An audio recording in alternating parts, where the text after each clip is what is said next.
Good morning, Abdellah. Good morning. We are talking today with Abdellah Taïa, the author of Vivir, one of the best books we have read this year in La Lumbre. Abdellah Taïa is a brilliant Moroccan writer and filmmaker who has been based in Paris since 1999, if I'm right. Thank you very much for inviting me and for your support to this book that is extremely special to me. Vivir a Toulouse is a book that talks about parts of the life of your mother, who is a character full of contradictions and contrasts and dark sides also. The book doesn't exactly look like a tribute. In what way has it been important for you to write this story of Malika? First of all, Malika is my mother. My real name in real life was Mbarka. So I chose to change her name into Malika like this. I would have much more freedom to be more literary and to invent much more contradictions to this character in order to say her truth. Because I guess at the end of the day, literature, writing is about to find a way to say some truths. So the truth is never completely beautiful, never completely shiny.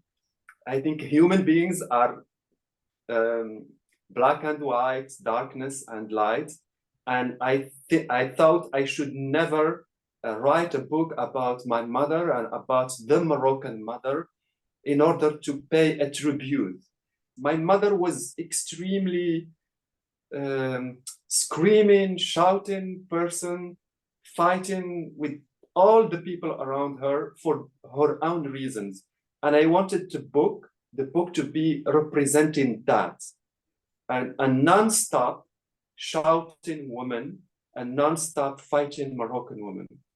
In fact, in some moments, I have felt that your book talks a lot about the dark side of being a mother in general, which is to turn into the kind of person that you hate the most.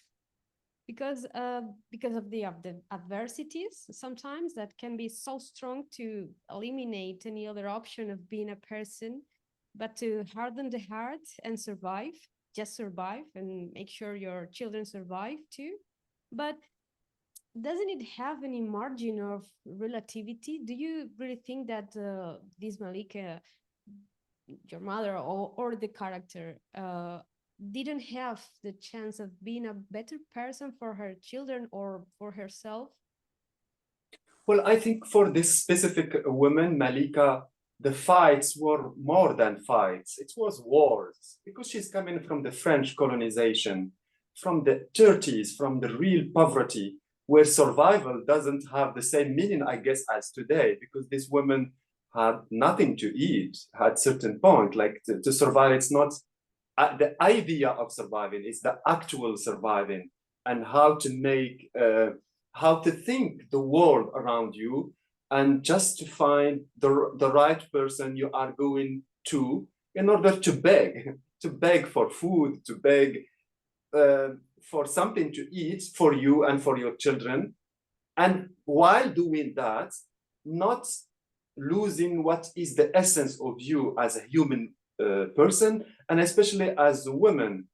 And I think, as you said, until today, just the society, the whole world doesn't give yet women the credit for what they are doing every day. Even the women who are living in some bourgeois apartment in Paris, Madrid, or London are still sacrificing themselves just by doing the dishes and making the house clean and all these things. This is daily war. And the man, the straight man, and the society doesn't see that this is sacrifices. So I wanted to show this woman not only in the most desperate place, but from that desperate place, she is fighting. She is not putting herself as the victim the society wants her to be. So this is what the main thing for me in this book, to give credit to the women in general, but not to give them credit by by giving a sweet image of what is women, because I don't think women are that sweet image we imagine, that femininity that is meaning like docile, they do nothing.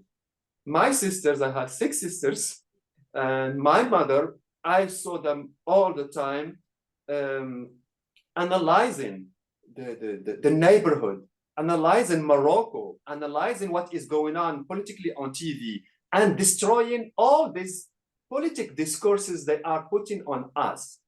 And I think as a gay person, I beneficiate from that, because I didn't need any big writer from Madrid or Paris or New York to help me to be gay. I saw my mother, my sisters doing the most they could do, like incredible resistance to all these things, to all these walls, to all these false words they put in our mouth. Because this is what is literature for me. These words I am going to put, they have to taste something close at least to the truth. I totally agree with what you are saying now, because I felt that when reading the book.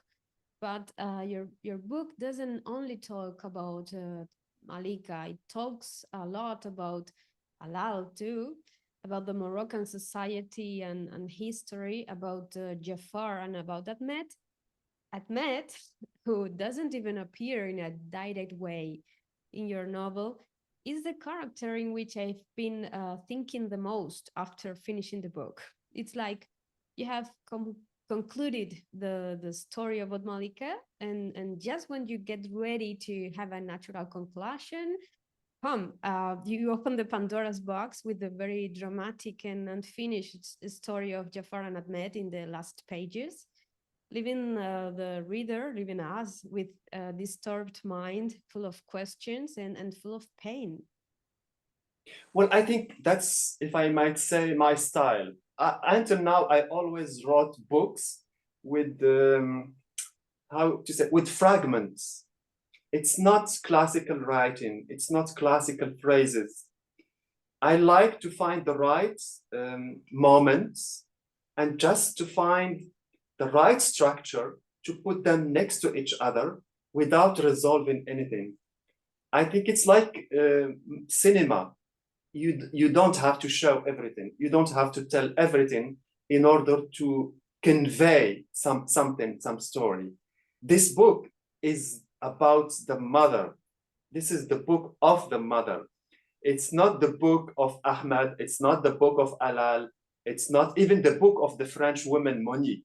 Yes, these characters are here, but what we see, it's how this mother is facing these other characters with her own thoughts, and in order to construct something, because in this whole book she is always constructing something. So even her gay son, yes, she didn't protect him, yes, she didn't see what the neighborhood did to him, the rapes, the insults, but she cannot accept that France would take another of her people, and that her son would tell her that Paris is freedom. So I wanted her, even if she is unjust, I wanted her to give that perspective that we don't hear today, because the West is, until now, is presenting itself as the place of the right, human rights, and complete freedom, not only for the West, but for the rest of the world. And of course, we see clearly today that it is not true. My mother knew that before me. Abdullah, I have read you say in some interview that writing is not a healing activity for you, that it doesn't help you in your real life, because only love can heal troubled souls. You have already mentioned something about it by now in this conversation. So as a writer, what is it then the reason for you to write? Yeah, it doesn't heal me from the wounds I have. I can say that I have some pleasure from the idea that I am obsessed with something, and I am not going to let go this thing until I am writing it. That's the pleasure, that I don't let go that thing I have in my mind. I think for the healing, I go towards songs. It's like any human being. I listen nonstop to songs because I live alone. And I, like anyone on this planet Earth, I expect to find someone to love me, because there is no other way that I am going to heal myself only by myself, and to expect from something that is extremely deep, literature, to heal me. It's the opposite, actually. Literature is something extremely dark, deep, and I hope that it helps other people, but not me. It's not helping. I understand and completely agree with that. Not writing because I don't write, but even when reading is also a little bit like that. And just to finish, Abdullah, I would like to know what does this title, Vivir a Toulouse, means for you, as it is a sentence from Monique, the French character, referring to her feelings toward Morocco that you write in one of the dialogues, I believe, in your book. What does it mean for you, that concept of Vivir a Toulouse? Well, the title is coming again from the words my mother used to say in front of us.